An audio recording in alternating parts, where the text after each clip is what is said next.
Hello, welcome to the Advent House Build, Part 2. My name is Ken. My wife Chris and I own the Pine Hill Inn B&B in Oregon, Illinois. And this was one of the decorations we decided to add to our B&B for our guests.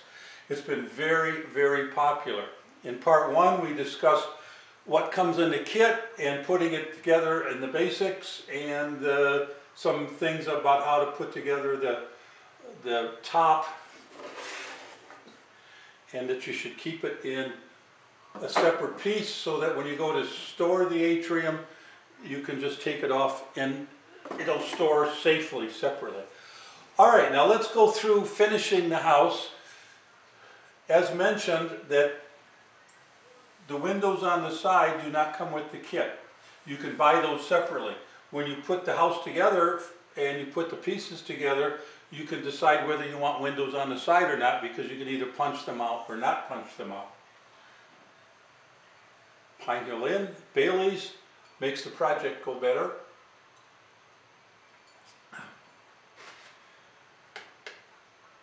The windows are multiple parts in the kit that I had. They're not difficult to put together, and it was fairly simple. So the windows are simple to put together. Now, what do you do if you wind up putting it together and want windows on the side here? Well, you have two options. You can buy them from Jonathan at adventhouse.com. He sells them as a kit. Now, whether he sells the top or not, because this is a roof on an angle, so you have the windows so they come out straight up and down, you have this piece on the top. Well, you actually don't need that. If you do put it on the side and just pop it in even at an angle, it still looks pretty good. So I decided not to buy the extra windows. Instead, what I did was here's the windows. And these are not the wooden ones that Jonathan sells. Rather, I had my brother, I gave him each set of windows, and I had him just print them out on a 3D printer. Then you put them together and put them in.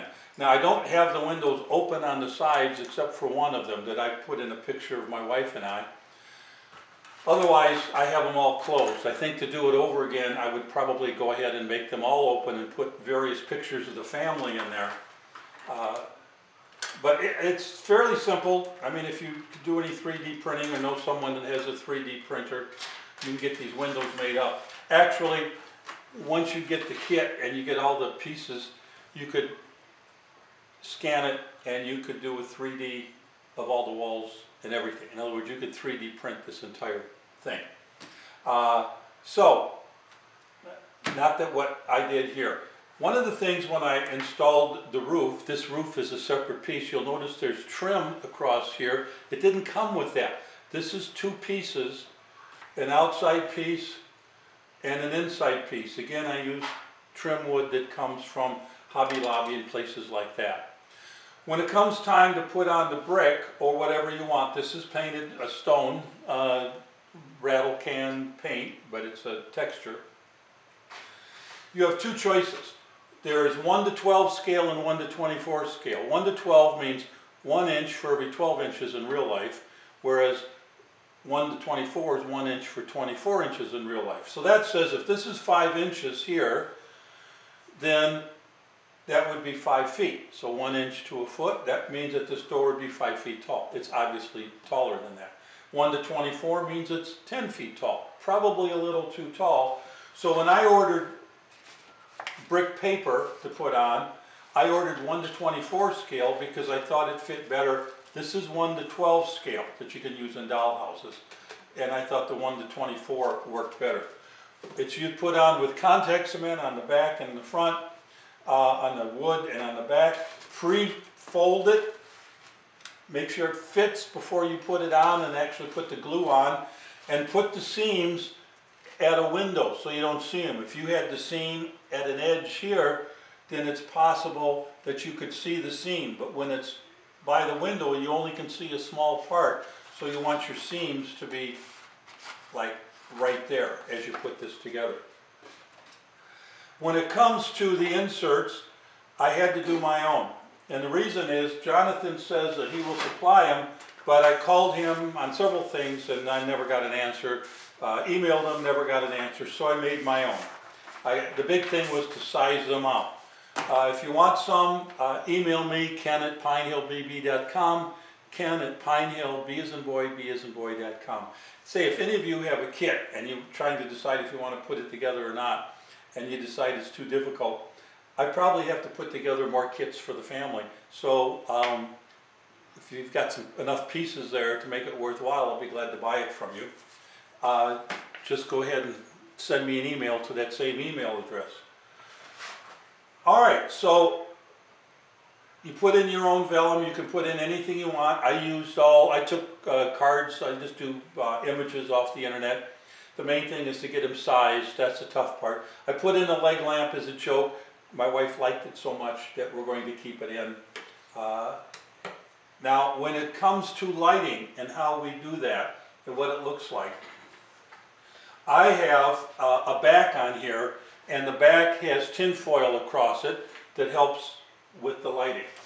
And what I'm going to use, and I don't have that in here now, this is a light kit that I purchased off of Amazon, and then it plugs in, and I'm going to put it, this is the light, but I'm going to put it on an angle like this so it shines against the shiny back that I have on the house, and that way it reflects all the way through the entire house.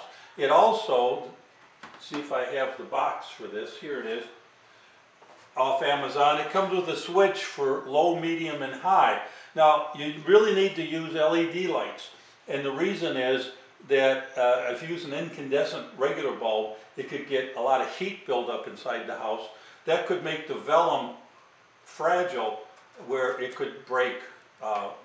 That's loose there because I just stuck that in. But it could make the vellum fragile where it could come out. I want to see if I can get a window out and show you what it looks like. That's what the window will look like when you put it together. And you put the vellum and you size it and you cut it and then you glue it on as the very last thing.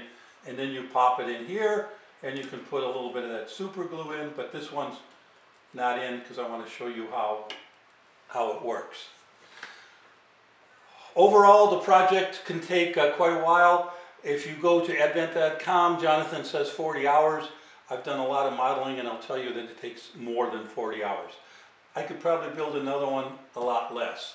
Upgrades, I plan on putting in coach lights, and these coach lights will actually light up, and I'm going to have them hooked up to the electricity on the inside so that when you turn on the inside light, these will turn on as well.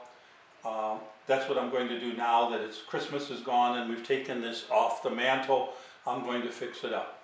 So if you have run into any problems building yours and you find it's difficult, then just give me an email. As time permits, I'll try to answer it for you.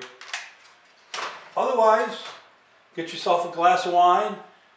Go to a nice B&B before you start the project so you can relax a little bit. But as you can see with this one, it turned out quite well. And I've gotten a lot of positive comments on it from our B&B guests that come in. A few of them even wanted to buy it from me, but I'm not going to sell it. And I probably will add some custom pictures. But thanks for watching. This is part 2. Be sure, if you haven't seen it yet, see part 1. And goodbye from Pine Hill Inn. Thank you.